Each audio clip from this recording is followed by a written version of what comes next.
Thank you for joining us again at Mages and Sages. We're going to continue our interview with Ed Greenwood, the creator of the Forgotten Realms.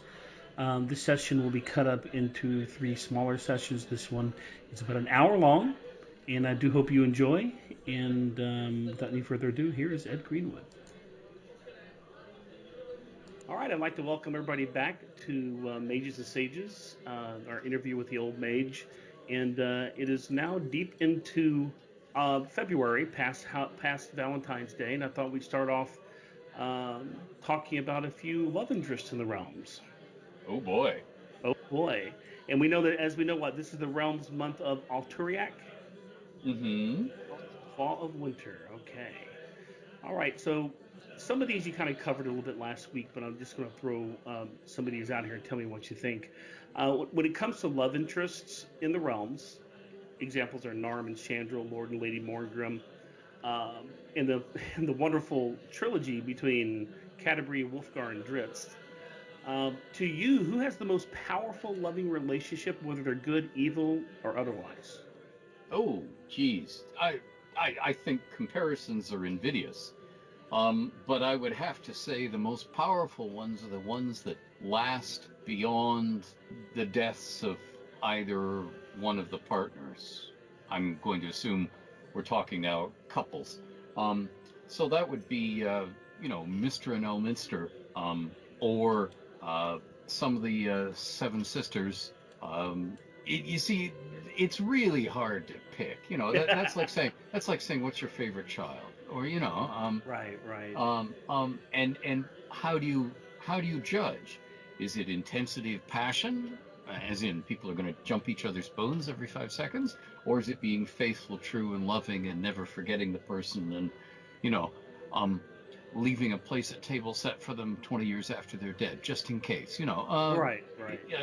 How do you judge such things? If you are head over heels in love, you probably think that what you're experiencing is the most intense that has ever happened in the history of the world. And then, of course, you say that, and some old graybeard removes his wooden false teeth and says, "Ha! Call that passion? Why, when I was, and then off we go." I like that. That's okay. I wasn't sure. I thought just way to kind of get a little love into here. But here's an example that I can't remember if myself or Curry came up with this one. But in regards to the Knights of Mythdranor, specifically Florin and Dove, Falcon Hand, Mm-hmm. was there I was there a romantic relationship between the actual players?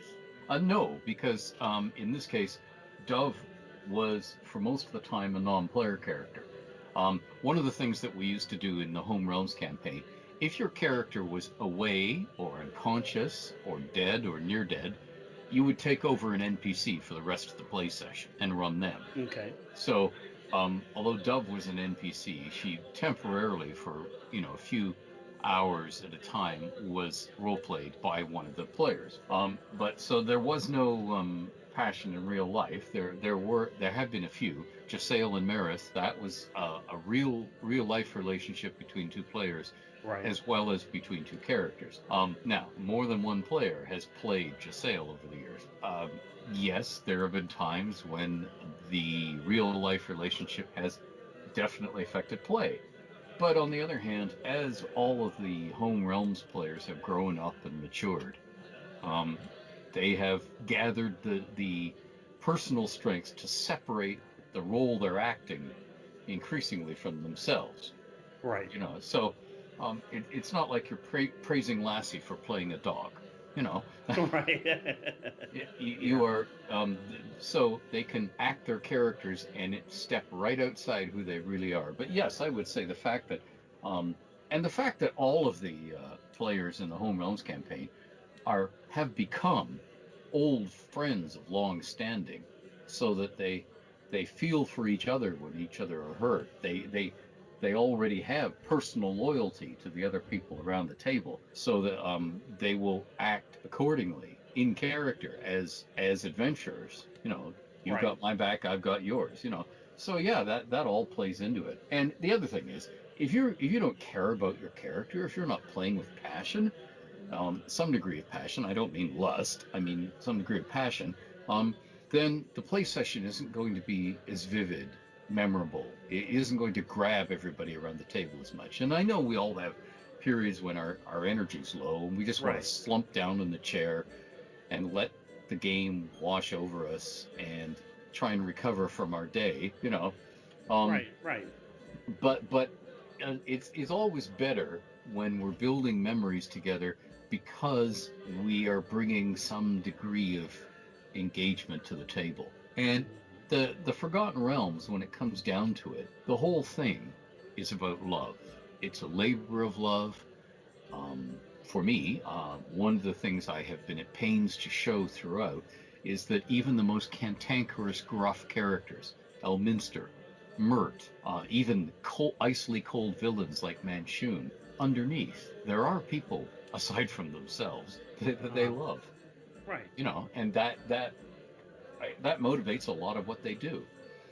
So, yeah, sure, love, love, love is the key. Love will keep us together, right? Yes. And Okay. I'm not going to sing that. You're not going to sit. I think we'll probably thank you for that, actually. Yeah. Now, getting on to writing a little bit, then we'll get into some of the questions I have um, from the fans. And this is going to sound kind of odd, but I think maybe you can see where I'm coming from. Many writers have a least favorite word or language or dialect to write in because the words this, they just feel weird or off. Did you have a non at least like a least favorite word or dialect you write in? Over the years, I've gone from let's do everything in full-on dialect to oh my gosh, that's impenetrable. Let's not, you know. um, but on the other hand, I don't want when I'm writing medieval fantasy or quasi-medieval fantasy, when I'm writing in the realms, I don't want everybody to look and sound like they stepped off the latest social media chat or the pages of a 1970s swinger novel. You know, cool man. Hey, Right. where you at? You know, I don't want things to sound like that. I want them to. And there are writers. One of them is Ellis Peters and her brother Cadfael, um, mystery series, who, without using highfalutin words, you know, there's very few methinks, prithee, good my lord, dost thou I trow. Right. There's very little of that. And yet, when you read her books, it feels like you're in another time, not in modern time, because of the language she uses, even though it's fairly simple. And I like that. Um, I have never been one for big, pretentious words, unless you're lampooning an over-the-top character, you know, Right. who uses them. Um, my pet hates are jargon, jargon used by any group, whether they're academic professors or um, web gurus or policemen or military, used to make communications more obtuse and impenetrable. Hmm. For instance, there was a local police report on just the other day, and the police spokeswoman used the phrases that one person obtained information from the other person that led her to attend the station, when she should have said they were talking on the phone and something she heard so alarmed her she came to us. You Right. know, um, you know, and it's the I can understand, and we all remember Adam 12 if we're old enough, Oh yeah. where they would say on the radio, Rampart, Rampart, we have a male Caucasian, age 36, height, weight, da da da da, da and who seems to have some contusions, and it's like, and there were. I get that you needed precision, that although I would dearly want to say, we have a guy, he's overweight and middle-aged, and he fell and hit his head, and he's bleeding. His pupils are the same size. You know, that's how I would have put it. You know, No, they have to sound medical. they have to sound medical. Yeah. I worked in medicine for 25 years. You'll never change Well, true, and of course, in that particular situation I'm using, it was the other end of the conversation that I always found ridiculous. You know, the doctor who rushes up in the hospital, rushes up to listen to this, pushes the button, said, "Give him 10 cc's of this, 46 cc's of that," and he's like, "Would you like to find out what's wrong with him first, before you start stuffing him full of stuff?" Anyway, so I never like jargon unless it is necessary to the narrative, like a misunderstanding turns on it, or it is the perfect definition or description so that other people get it. Right. And in that case, then it's perfectly, the old thing about various northern peoples have 46 different words for snow or whatever it is, Right. and they each mean some specific condition. And if you understand that language and understand the gradations, you get it, and it's perfect. If you don't, you're going, "What am I reading?" or "What am I hearing?" And of course, that's the same thing. There are writers who have always played with. Um, Ian Fleming used to put chatoyance, which is the luster or reflection of gems when lit, usually Right. in a jewelry store case. He would sneak that in. And Ellis Peters, who I was mentioning earlier, if you read through her books, you would get to a particular part near the beginning of the book, like 14 or 17 pages in, I can't remember what it is, and you'd look for the word lambent. She'd slip it in just once in the novel, right Really? about there, and you go, "Yep, it's her. She wrote it. Nobody else." It was a little Easter egg.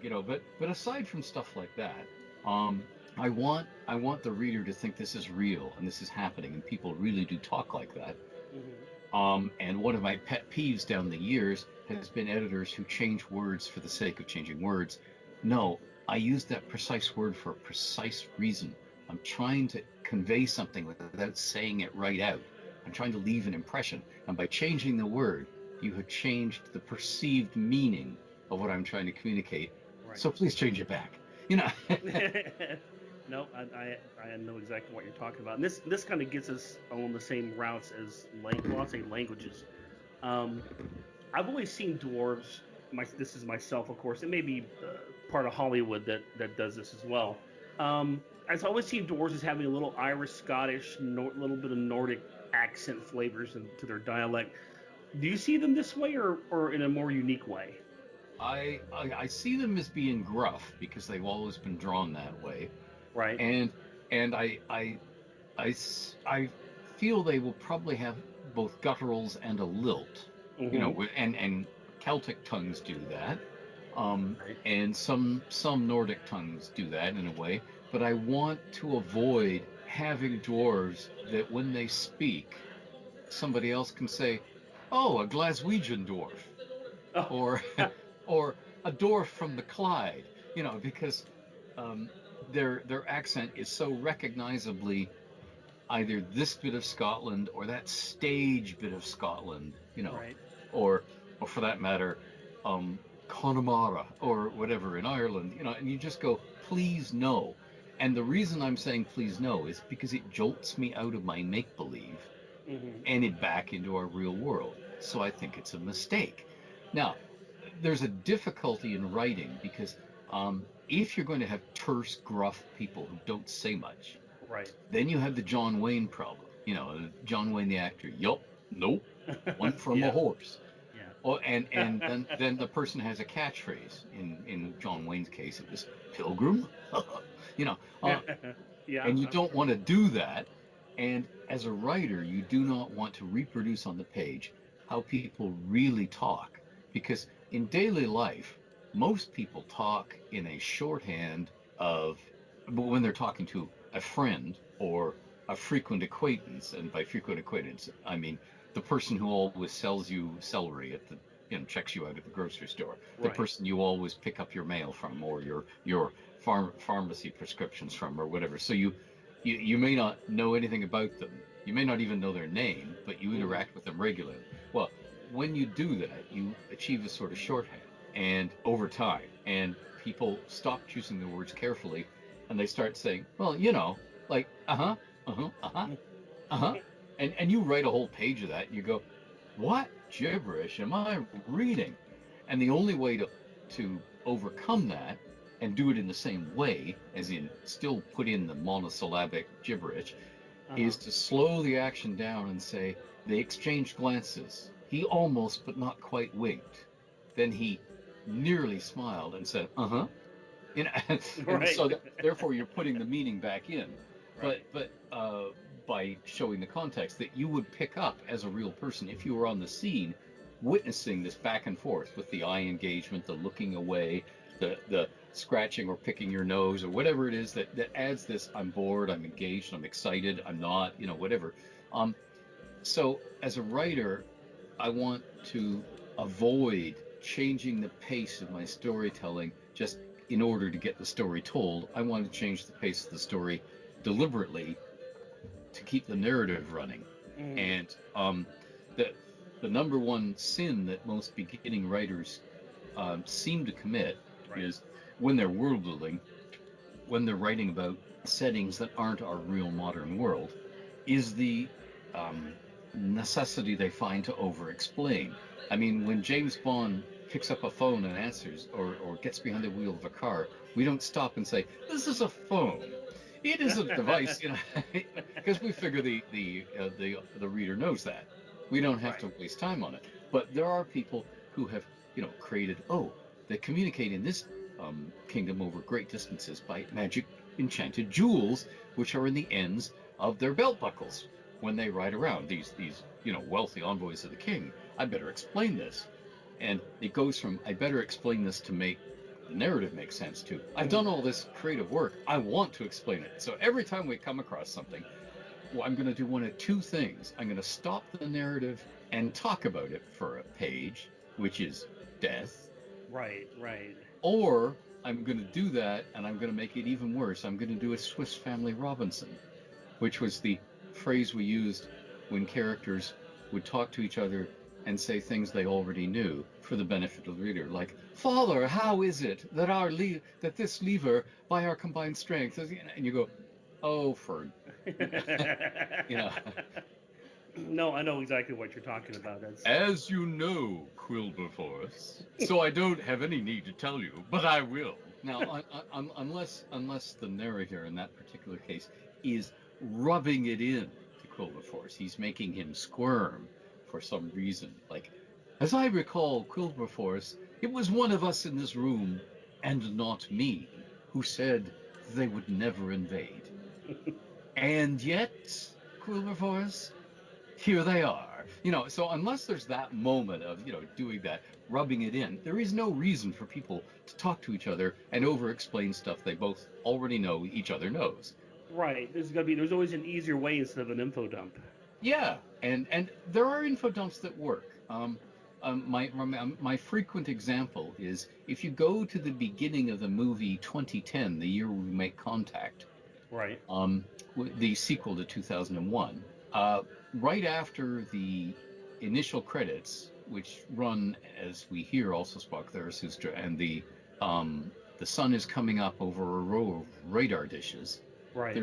There's an encounter between a Haywood Floyd, who is up polishing one of these dishes, and a surprise visitor he isn't expecting, who is a Soviet or Russian scientist. And that little conversation they have is an incredible info dump that goes on for, oh, 8 minutes or so, but it sets Right. up the whole movie, and it doesn't hurt you as an info dump. And it goes very quickly to a very brief scene of Haywood Floyd verifying what he's just been told. He Hmm. stares at a computer screen and goes, ho, ho, ho, ho, ho, ho, ho, ho, ho, to himself. And then it cuts to in front of the White House where Haywood Floyd has approached his superior. And then we get another info dump scene, also works, and beautifully sets up all the politics. So we've Right. had the whole movie set up with a big info dump and a little info dump. By the way, the second scene there, before they closed in on the two main characters who are talking, Right. there's an old man sitting feeding pigeons off to the left. It's Arthur C. Clarke. Is it really? Yeah, you know. But anyway, They drug him off his island to go out there and do that? yeah. Well, you get a screen credit. Oh, that's true. But anyway, that those are some of the rare moments that it works. There's another one that there's the famous one run at the front of the Conan thing. Know, O Prince, that in the years before Atlantis sank beneath the waves. This is the introduction of Conan, written by a later sage, looking back at this man who was going to, um, tread the kingdoms beneath his Right. sandaled feet, sort of thing. And it works only because it's our introduction. We wouldn't have patience for it in the middle of a fight that Conan's having. Oh, by the way, you know, I think I'll just stop the action here to tell you this man. You know. Now, there are ways you can make it work. There used to be a in my misspent youth when I was at school, there was a historical movie that covered the defeat of the Scots at Culloden historically, and it worked by doing what I call the British understatement mockery. What's that? This is a 15-pound bag of grape shot, and this is what it does. Alexander Mackenzie, age 12, disemboweled. As this actor is screaming on the, being held, screaming on the screen underneath, and only when you do that, which is a juxtaposition shock mockery, can you get away with this sort of stuff. Or you can have a superior character, like I was saying earlier with the guy who was addressing Wilberforce, who looks out the window and does a running commentary of a battle. Oh yes, and the wizard is probably now going to animate all those arrows to rush across and get them in the throats. Ping, pong, pong. Oh, missed with the last one. Clumsy, clumsy. No, but unless you do something cool like that, right. You don't want to do the info dump. But anyway, these are writing traps and pitfalls which have been going on since the beginning of narrative writing. I direct you to the Bible, which has an info dump right near the beginning, which is sometimes known as the begats. Yeah, and it goes on for like 20 pages. Yeah. Now, see, they weren't trying to entertain you with a narrative. They were recording a genealogy for the tribe. So therefore, they had to put all this down. So-and-so begat so-and-so begat so-and-so. But if you're trying to read it as an entertaining narrative that moves, or for that matter, if you're ever in a church and you're reading it as part of the lesson, it's like, okay, let's have 20 begats and then stop. Right. There's a lot of begatting going on that we go to here. Yes. The scene shifts uneasily. This kind of follows on the whole line you were just talking about begatting. Now, I know you wrote a Dwarves Deep, one of the few supplements about dwarves that they ever published through TSR, I believe. There was a Dwarves of Kryn that came out like a month later. Right, but that's only two. Yeah, that's true. Yeah. My point was they didn't put enough out on dwarves, and you know how I like dwarves. Yes. But guess what, Jeff? They didn't put enough out on Griggs, or Spriggans, or Quicklings. That's the problem. I've used Quicklings in my campaign before. Yeah, you know how much damage those things can do running around nipping at your ankles? Sure. and life comes at you fast. No. Yes. But that's the problem. There are too many things neglected. Bugbears, for instance. Right. And there have been, kobolds, the famous one, which they seem to change what they were like, essentially, from edition to edition. Right. And it doesn't matter if it's now been settled once and for all, except, of course, if we have a 6th edition of the game. Don't say that. No. It may get changed yet again, so it wasn't settled. Who knows? But I mean, the point is, there are all these things we need to know more about. I agree. We need to know a lot more about dwarves. And my problem when writing Dwarves Deep, one of my problems, one of it was doing it in a month flat, Right. The other problem is you never have enough time and word count to do what you want. And what I would have loved to do in that supplement, but I lacked the word count because I had to... There were some givens. You have to tell people what the dwarves are up to right now, what their presence is in the realms right now. Right. We need some new monsters. We need some sub-races. We need some magic items. We need, it's the giving. Go down the shopping list of what has to be in the product. But that means you don't have enough word count to say, okay, here is the leadership of every clan. Here are their main interests and their feuds. Here's what they fight about amongst themselves, and here's what they fight about against their neighbors, and here's what they're pursuing and busy right now. All of that, because I need that whole thing. Just in the same way, if you look at our coverage of priests or clerics, and you go, okay, where's all my daily prayers? Where's my do's and don'ts for every religion? Where's the what should I wear? Where's the what should I not eat? or should eat? What is the procedure when somebody's dying and I get called to the house? Am I giving last rites? What am I doing in my faith for that person? What am I expected to do? All that stuff got left out. That's the role-playing stuff. Right, and that's a shame because I Yeah, remember it's full of stats. yeah, I yeah. remember that. I do not need the god's avatar stats, but you see, what I need at my gaming table was different from what the in-house here's what we need for this edition, which is your players, their characters can fight the gods, beat the gods, and become gods. And if they're going to do that, we have to stat up an avatar for you to fight. No matter how ridiculous it is, like Odin has this weapon that never misses. You know? Right. and he has these two ravens, and he has these two dogs, and oh yes, and he'll do this, and oh he'll, and you read this stuff and say, there's no way we're taking him.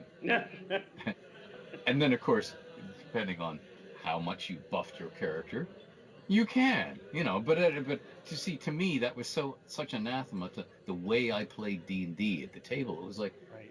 what are we wasting the space on this crap for? Because I don't need it. But you see, every gamer has their own different needs and wants. So one man's or woman's crap is another one's treasure, So I must not think and speak for all gamers and all styles of gaming. But to me, it was like, that's what we're lacking. In the terms of dwarves, I want to know, why do these dwarves, if they love gold so much, if they love forgecraft so much, and if they love hearth and home so much, why do they ever leave? Why do we ever Right. see any of them?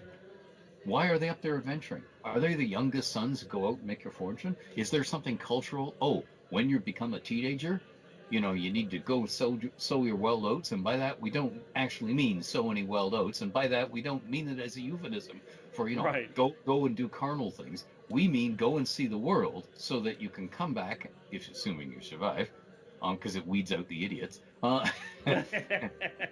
You will come back to the clan with some really useful knowledge, like, hey, do you know they've got enough gold in that kingdom, but they're lacking in silver? So why don't we ship our silver instead? Right.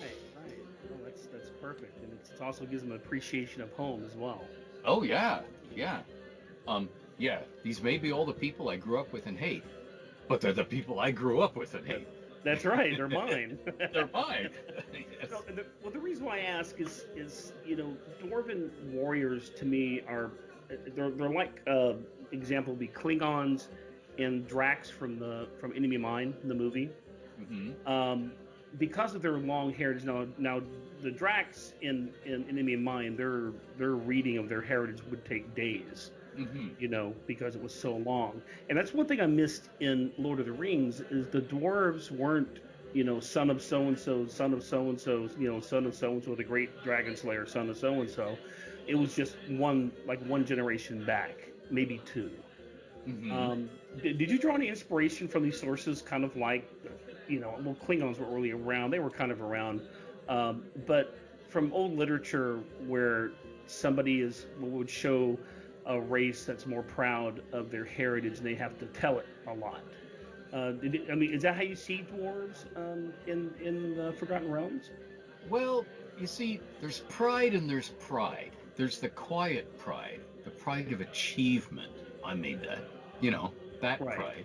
And then there's the preening, arrogant, I need attention, narcissistic pride, which, when I'm writing, is something I want to lampoon or give a comeuppance to every time. It's one of my Really? see red, you know. But and I see most dwarves as having the second sort. Although when it was desired in House of TSR to play up the dwarven subraces, and we had gold dwarves. Yeah, I remember They those. Yeah. they had the arrogance, and that was sort of like a city mouse, country mouse sort of thing. Right.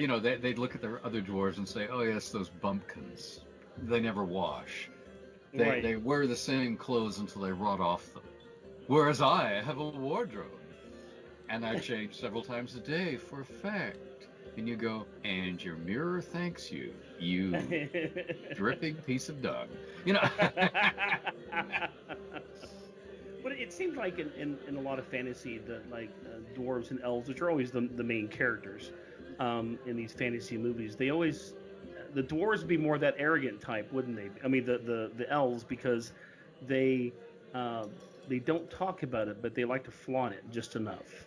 Yeah, the elves would be the flamboyant, look down your nose, sneering, you know, um, as an English person would say, a Frenchified, because you always pick your Right. rival, you know, your rival culture and look down on them, or say that they're lesser than you and flawed in some way. And yeah, that's typically the elven thing, Oh, humans, you dirty, unwashed, short-lived, swarming like flies, little buggers, sort of thing. Oh, and you see, the dwarves could do the, yeah, really, elf, you know we've been around a long time too, and we don't give ourselves airs, unlike certain people. Right, right. No, I mean, in some of the writings in the Forgotten Realms, there was, I can't remember exactly which book it was, and I'm kicking myself for it, but there was a scene where you had to put on those airs or they would kill you. It seemed like, with some of the elves clans, that they were so stuck on formality that one wrong move would get you an arrow in the head. Yeah, and that's the thing. Things are written for story needs, and things are also written because different writers and different game designers see things differently. And also, I think all of us working on the realms from the very beginning have been at pains to say, look, this is not a one note, stereotypical, cut and dried, all orcs are evil, sort of Right, thing. right, This is a real place, and real places, everybody's shades of gray, and there's great variety. This person's covered bridge is not the same as that person's covered bridge. This person's mace is not the same as that person's mace. right. This person's tub of gruel is not the same as that person's tub of gruel. And Right. so you're trying to, and again, you have the needs of the story and limited space to show, and sometimes you do want to over the top lampoon and make things clear cut. You know, evil dastardly villain, watch me twirl my mustache. You know, you want Kind of that in there. obvious. Yeah, before you put the arrow through the side of his head, and the audience goes yes, instead of going, oh, that's terrible. I just seen an arrow go through the side of my head. Oh, that's horrible. How could you write that? Uh, because you've set up the character to be a Right. certain way. Um, but yeah, the thing about all of these, as you quite rightly point out, we've only scratched the surface, which is why I wish we still had a vigorous line of novels set in the Right. realms, Right. because there is so much more to tell. I would love to see a series, a long series that unfolds, say, the noble families of Cormyr and their feuds and their toyings with the crown and trying to manipulate them, and vice versa. And I would like a series about the war wizards Oh and yeah. of Cormyr. I would like a series about a particular clan of dwarves that is going in a different direction culturally, I meant, Right. than other clans. And how does, like, do the other clans shun them, or do they manage to shift things for all clans so all clans start thinking differently? What did the Thunder Blessing do culturally to the dwarves? You know, did they have to unbend and unwind because there were just getting to be too few of them? Did Right. they have to make changes? Those sort of things I want to. Um, I would love to have at least a trilogy from the point of view of orcs Oh really? in the north, in an orc horde, assembling an orc horde and starting south. From the human point of view, it's vermin. They're coming to destroy everything in their path, pillage, burn, rape, eat everything. Right. Right. How do the orcs feel about it when they're doing it? Is it just something they've always done? Is it a need? And I mean, I've set it up in the realm so that it is a practical need in that they breed like rabbits. There is no room in their northern caverns and no food for them to stay, Hmm. so they get pushed. Those who are the juniors get pushed out, and off they go in a horde. Yeah, but how do they feel when they're in it? Are they is this what we're supposed to do? Was this our destiny? Is Right. Are we trying to reclaim the lands from these horrible humans that have taken, and all these weakling other races, or do we not feel that way? I don't know. I'd like to look inside the head of an orc, so that would be something I'd like to see a series on. I'd like to see a series of novels from the point of view of dragons in the Oh, now realms. that would be nice. You see all these things just pop up. And Right. it's not like, oh, brilliant Eddie thought of these things for the first time. No, anybody who deals with the realms for a long period of time, in 5 seconds of thinking about it or talking about it with somebody else, into their heads, I want more on this. I want more on that. I want more on this other thing. There's tons of them out there waiting to be addressed. You want more on dwarves? Yeah, so do I.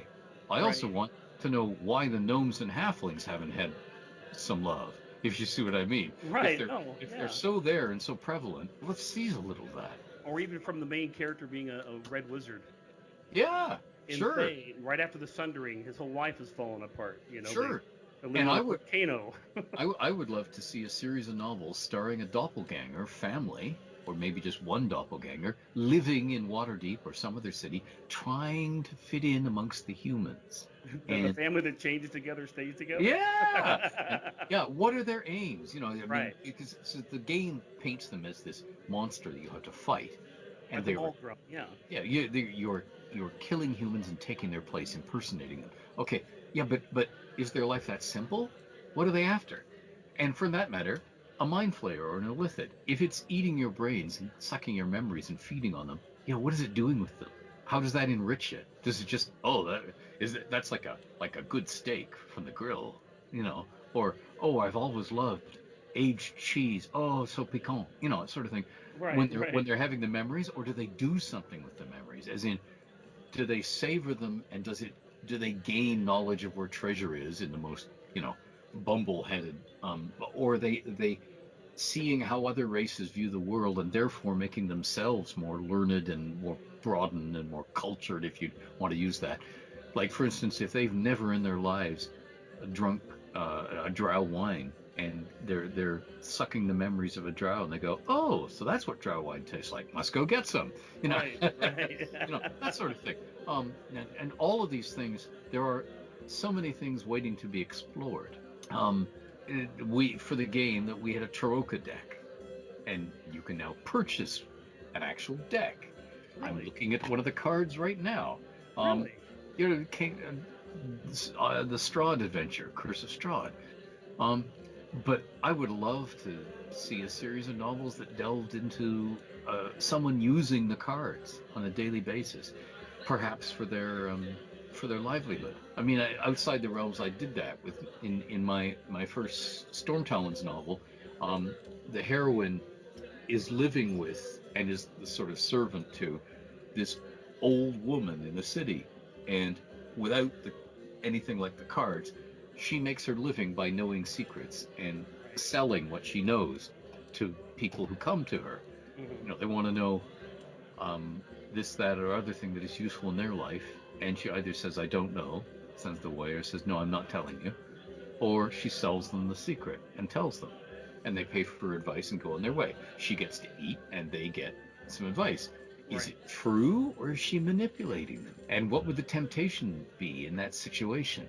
You can send a young prince or a king in disguise off to do something that could result in a war, could affect empires, and you just did it for a giggle that morning, or Right. you did it in order to manipulate them into making the world more the way you want it, or whatever. These are all things that it would be fascinating to explore in fiction. Like any writer, I have this want list that will outlive me by several lifetimes. I will never get to everything, but Right. there are all these cool ideas, and the whole point of making the realms as rich and deep and varied as we can is to give all sorts of fascinating things like that for everybody. So Hmm. we've all got so much stuff. Anyway, blah blah blah blah blah.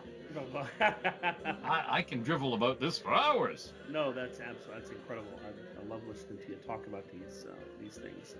I do have a Uh, question from a fan. okay. Okay, actually about the realms. Uh-huh. Now, this is about Chondath. Is there an NDA on Chondath? Nope. Okay, perfect. Because I looked at it, it's in the middle of the realms. It's fairly away from the Sword Coast, so I think it may be okay. So he says he's been DMing in the realms for 24 years, and he has some questions concerning Chondath. One of them is how and when did the Elistine family fall from power and the Wynar family rise to Waha. Okay. it? The Illistine family or Illistine, either one is correct, depending on where in Chondath you came from. If you're at the northeastern end of Chondath, you pull your vowels, so it's Illestein. Right. And if you're from the other end of Chondath, it's Illestine. Doesn't matter. They both answer to both, and nobody argues over it. They just shrug and move on. Okay. The Illestein family fell from power in 702 Dale Reckoning. But that doesn't mean they fell from power and the Wynars took over. No, the Wynars didn't take power until 1316 DR. There were many rulers in between, including a board of cabals and councils, as Chondathans, many Chondathans are merchants. They wheel and deal to make money for their livelihoods. They had traveled far. Some of them had traveled all over the realms. They'd seen many governing systems, and not just governing systems, administrative systems underneath whoever's ruling. And they would try one and they would try another, and when that didn't work, they'd try something else. And there were a lot of merchants who thought, well, if you just put me in charge, I can smarten everything up, and the trains will run on time. And guess what? Nope. Nope. So the Illestines fall from power in 702 DR, and the Wynars don't take power till 1316 DR, and there's lots of other rulers in between. Okay, perfect. Great, thank you. Now, he wants to know also, as of 1370 DR, are there any living relatives of the Illestine family? Oh, yes. There are. A few Illestines survived, and they survived when they fall from power by scattering far and wide across the realm. So Waterdeep, the Border Kingdoms, Thindal, Var the Golden, the Tashalar, Farsalt, all of those places, and their descendants still survive, but are not numerous. Okay, no, that's perfect. Thank you. He also asked if you have any information on the crests and the arms for both families. Sure. Okay. Let's see. The only, but to cap the previous question, the only Illestines I have in my lore notes specifically worked up as still alive and flourishing in the 1490s DR, which is right now, are the adventuring brother and sister Farland and Joysra Illestine. That's Farlend, Farland. That's the guy. And his sister is Joysra, the word joy, and then SRA, Joysra Illestine. They grew up in Tethir, but are now wandering. Their parents are still alive in rural Tethir, too, but I've never written down the names of their parents. They don't use the Illestine family blazon, which was a maroon-hued raven displayed, and when I say displayed, I mean the heraldic pose definition. So Google heraldic bird poses or displayed, and you'll see what I mean. And by the way, there have been depictions of the American eagle this way. The wings spread, head turned to one side, but and then its taloned feet stuck out diagonally at the. Anyway, it's clutching a drawn silver-hued broadsword by the hilt in the viewer's left talons. Okay, and when I say clutching, I mean that the blade runs diagonally up and out from there. So up at a sort of 45-degree angle from the talons, like beside or away from the bird. And a golden baton of justice signifying rulership in the mirror position in its viewer's right talons. So it's got the broadsword going off to the left, and at the same 45-degree angle, the baton going off to the right. These are both pretty short. The raven is bigger than them, and the whole thing is on a pale green field. Now the Wynars, the blazon of the Wynars is a red lion, and again, to use a heraldic pose definition, it's Sejant erect. So Sejant, and then the word erect. Okay, Google that, and you'll see the pose I mean, which basically means it's facing off to the left with one foreleg reaching high, and the other one sort of out clawing at about waist level. It's on a field of gold, and there is a single diamond-shaped, and by diamond-shaped I mean like a diamond with the long axis vertical and the short axis horizontal. Hmm. Diamond-shaped emerald, so it's emerald green, floating in the air between its two paws.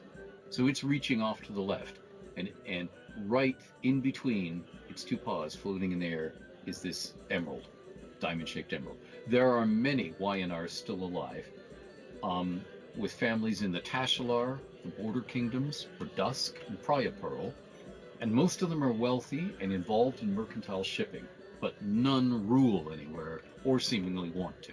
So there you go. That's There's your perfect. meaty realms lore reply. Meaty indeed. I think that Raphael will appreciate everything that you just did there. That's fantastic.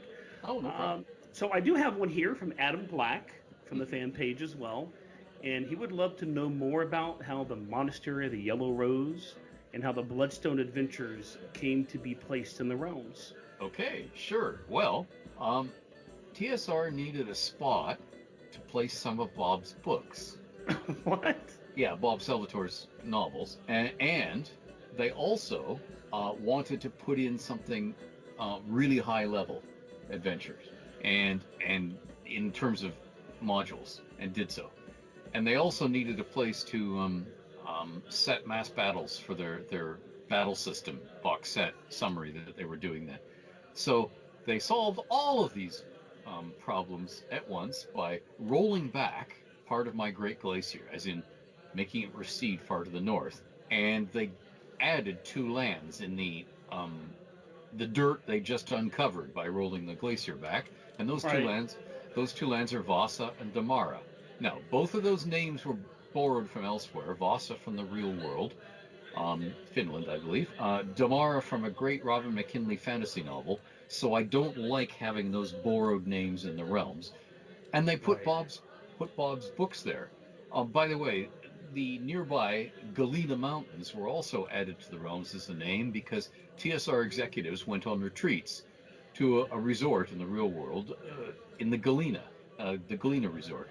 So, and Volo's name came from the real life Volo Bog south of Lake Geneva, and so on.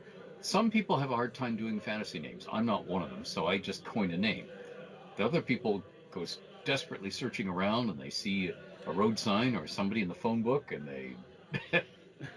Well, that kind of got me break in just on what you're talking about the this part for, um, is that kind of throws out the fantasy when you read something and you go, oh, let's go from Shadowdale and they got a place here called Winnie the Pooh Land. Yes, It's, I mean, doesn't that kind of ruin the whole, break the fourth wall, so to speak? does for me. And unless you are, doing a Deadpool or doing Terry Pratchett doing Discworld, and you're as brilliant a writer as he was, so Right. you can turn and address the reader in a soliloquy, and the reader doesn't mind because it's just so marvelous. You know, unless you're doing that, yeah, it's. I always think it's a mistaken style to jolt you out of the fantasy realm into our real life, Right, right. No, I agree. particularly in fiction. I mean, there are times in nonfiction where, just as I was explaining the heraldic blazons there, the coats of arms, it's easier to reach for something in the real world that is specific, that you'll understand. Um, but never ever, please do it in fiction. Right. No, that makes absolute sense. I agree with you 100% on that. I'm sorry, you can go on with the yellow rose. Sorry, I just had a little aside there. Oh, what else is to tell you about the yellow rose of Texas? And that's the other thing. Why is it the yellow rose when there's the yellow rose of Texas? That's true. That's You true. know, it's like Wince. I mean, I like the name. It's a cool name. But I would have called it any other color than yellow to go with rose because that's already taken. Right, That's like yellow rose, Texas. Yeah. that's like saying the Monastery of the Fighting Irish. No, that's already taken. You know? It's Notre Dame. Yeah. Please use something else. You know, anything else. Don't use. It'd be the same way you say I'm going to create a new regiment. I think I'll call them the Screaming Eagles. Yeah, you No, don't do it. Somebody else got there first. exactly. No, exactly. There was another part of his question, and you kind of answered it. I stopped it a little abruptly about how the placement came about, and you explained that. And he wanted to know a little bit more about what's the temperature, what the climate related to wind, temperature, and rainfall in Selgaunt. Ah, Selgon. Okay, Selgon, a little bit far from the Monastery of the Yellow Rose. Okay. Yeah, um, I don't know how you put those two together, but I don't know. Probably campaign needs. But anyway, okay. could be. Selgon is a port in Sembia. Selgon has a climate rather like the real world. Here I'm doing it again. No, um, like the real world Mediterranean south coast. Okay. Sorry, north coast. Excuse me. It's temperate warm. There are frequent rains, but few violent storms. And I realize that people who live in or know the real world Mediterranean North Coast are saying, you're making an awful sweeping generalization. Okay, yeah. So forget I said that and just concentrate on the details now. Um, it's a temperate, warm climate. There are frequent rains, but few violent storms.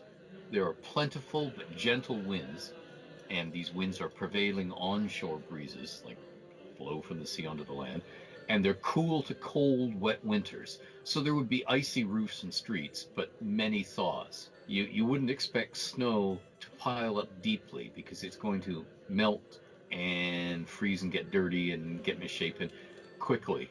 And then it's going to snow again, a dusting, and the same thing's going to happen over and over again. So there's no heavy snows that choke streets or alleyways. There's no blistering hot dryness ever because you're right on the coast. So you get the moderating effects of being right on the coast. Mhm. So Selgaunt might be a little damper than some people would like, but it's rarely too cold and rarely too hot. There you go. Nice place Perfect. to live. It sounds like it. Perfect. And I have another question here also from Rick Day for the fan page. And he wants to know who is or was the lady in gray that was talked about in Volo's Guide to All Things Magical. He said the footnote said it was neither Mistra or the Magister, but that Elminster was forbidden from talking. Mm-hmm. And he still is. There's there's an NDA firmly in place. Now, that NDA, just between you and me, I'm sure is past its best by date Right, because right, TSR doesn't exist anymore. right. And it was a TSR placement of the NDA. But this is one of these things, it's almost impossible to get something removed when you're not sure who put the NDA there. Right. So that person might not even still be alive, let alone in gaming. Now, the next time I get to see Jim Ward in person, I will ask, but it'll be a long shot if he knew ever or remembered. Now, it almost certainly this was in place because of plans for a future product of some sort involving said character. Right. Plans that obviously did not come to fruition yet. Yet. And well, the reason I say yet is the new approach to the realms, or the current approach to the realms, with Wizards of the Coast operating right now, is you license out um, the ability to do certain things. Right. Novels, movies, comic books, lunch buckets, bendable hen puppets, whatever, to an outside party who is interested in doing them. And for all I know, being as we saw an old game resurrected, a console game, to do with Mystara some years ago, who knows what licenses will become active, and who knows if that mysterious lady in gray will get her chance. But unless or until I can get that lifted, because it was a specific, firm NDA that I was told to honor personally, I can't sort of say, well, that was long ago, I'll just blab it now, because you are nothing if you do not keep your agreements. Right. Or at That's least true. that's my life philosophy. If I go around saying, well, that was 5 minutes ago, I changed my mind. Like a certain president. Oh, You know, you yeah, don't know who that is. yeah, but what I mean is, although it can be really difficult dealing with somebody who never backs down and never changes their mind, no matter how mistaken they are, um, I think in order to get through life, we all have to be able to trust in certain things. And if you make an agreement, particularly a legal agreement, it would be really nice if you followed it. No, exactly. But it'll happen too. Is that if you continuously break your NDAs, they just won't hire you anymore. That's right. Yeah. Yeah. I mean, that's easy. Yeah, Okay. yeah, well, yeah, but I mean, yeah, as a professional operating in the field, and any field that deals with IPs, if you blab stuff, yeah, it's your doom. But it not only is it your doom, it ruins it for all the fans. If I tell you all the secrets, like if I step in and say, okay, here's how Game of Thrones is going to end. You see, I ruin it for you if you're a Right. fan of that series, that property, whatever you want to call it. Um, and there are certain things. I mean, we all knew the Titanic sank. So if you make a movie saying, "Hey, guess what? The ship sinks." Spoiler! Well, no, because but it would be a spoiler for certain things, and I wouldn't want to ruin them. Right. The Right. one No. thing I do not want to do, um, for instance, there may come a time in the future when somebody gets a hold of the Middle Earth and wants to write new novels set in Right. Middle Earth, and there's nobody left to tell them no. And on the other hand, there's somebody saying, we could make money off these, so yes. No, Um, that's true. so if I was Christopher Tolkien and firmly at the helm, and I started saying, "Oh, these people all died. Oh, that kingdom got wiped out. Oh, um, you don't have to worry about this happening because no, all the Silmarils were destroyed and everything." Everything I say cuts out possible future adventures. Right. So to step away from Middle Earth, I was just using that as an example. Or for instance, if I took the cast in say if in the third season of Game of Thrones, I had been in charge of writing an episode, and I had used my episode to just butcher characters every 30 seconds throughout the entire episode and clear the field, I would have been doing a great disservice True. because all those stories can't be told now. They just ended. You've taken pieces off the board. It's like playing giveaway chess when you're trying to get rid of all your pieces until the board is empty and it's a stalemate, or one person resigns, and you think, well, that wasn't much of a game. And it's the you don't want to ruin things. So I don't want to break my NDAs for very good reasons, because something could come out of that, but I'll ruin it if I break my NDA now. Right. Right. No, that makes sense. We would want you to do that.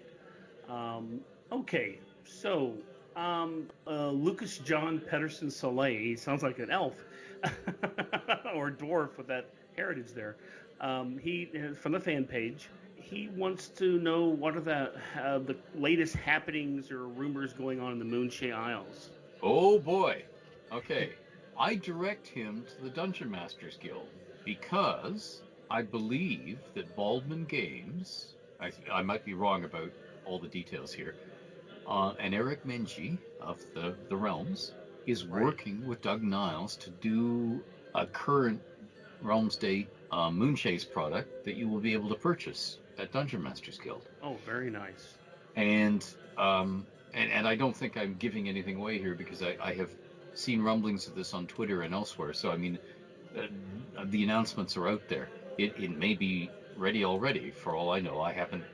One of the things when you are really busy with real world job, real world taxes, real world nursing your wife, and all the Right. stuff you're writing, is you get on social media, you've got a few precious seconds to do stuff, and you get off again, and you're not sitting there with your ear to the ground. I do not own a cell phone. I do not, I'm not connected.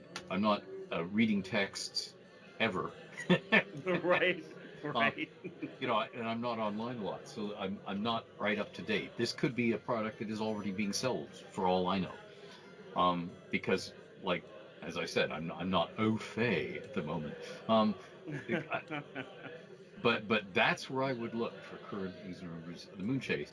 I'm not going to spin a whole bunch of new ones up, because I don't want to conflict with something being done by designers I like and respect, who I've worked with in the past, would love to work with again, who are Realms lore. They know what they're doing. So, Right. Right. and let them do their thing. Let them spread their wings and fly. Um, One of the things about a shared world, the Rubicon I had to cross in 1986 was to say, yeah, this is I'm opening up, I'm giving my world, I'm passing my world to others. It's now a shared world. That means I shouldn't be running all over it saying, no, you got that wrong. Here's what it really is. I have to give people their chance to fall in love with little bits of it, develop them. We used to call this driving the vet, because we meant that each new series of in-house designers was given the keys to the vet, and by damn, they were going to drive it. So each new person stepping in on the realms, they wanted to leave their mark. They wanted to do something, whatever it was. I mean, I'm sure if they put you in charge of the realms tomorrow, you'd want to do a dwarf product. Absolutely. Yeah, perfect example. Yeah, and I would, if they put you in charge of the realms tomorrow, I would say, for God's sake, let Jeff do his dwarf product. Because that's how the realms grows. It grows sideways from what I alone would have done, or these 2 or 3 realms traffic cops and senior designers of a particular era would have done. You see, at the beginning, we were just trying to get out the full scope of the realms so people realized, oh, you can do everything. And it really is, this broad. But from then on, there's always been the terrible dichotomy in the realms has been, do we go back to the same wells? How many more Waterdeep products are we gonna do? Oh my God! But yet, every time we go back, it's great because we get more. I mean, if you have purchased the Beetle and Grimm's Deluxe Waterdeep yes, I Dragon, did. yeah, Yes, me I too. Yes, I did too, and I bought it. Yes, and God, it was like, for a Canadian who's shipping it, I think it was over $700 by the time it was finished. Oh my God. But worth it because I can revel in it, but at the same time, I can turn around with my designer's hat and say, how many times have we covered Waterdeep? How come there are still people who want a map of Neverwinter and keep asking me where this shop is and where that house is? And I think, yeah, we should have covered Neverwinter. And guess what? Lyland has never gotten Port last. A Mirabar. You see what I mean? Right. Like we said earlier with the races.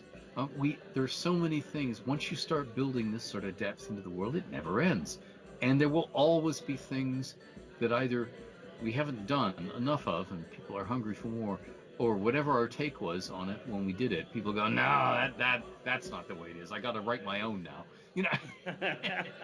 Well, you see, the popularity of Waterdeep is your fault because you made it so rich with culture and the various people, the places, the taverns, the stories, even parts of books that were written just passing through Waterdeep made it such an intriguing place. It makes sense that everybody would want to know more about it. And I'm not done yet.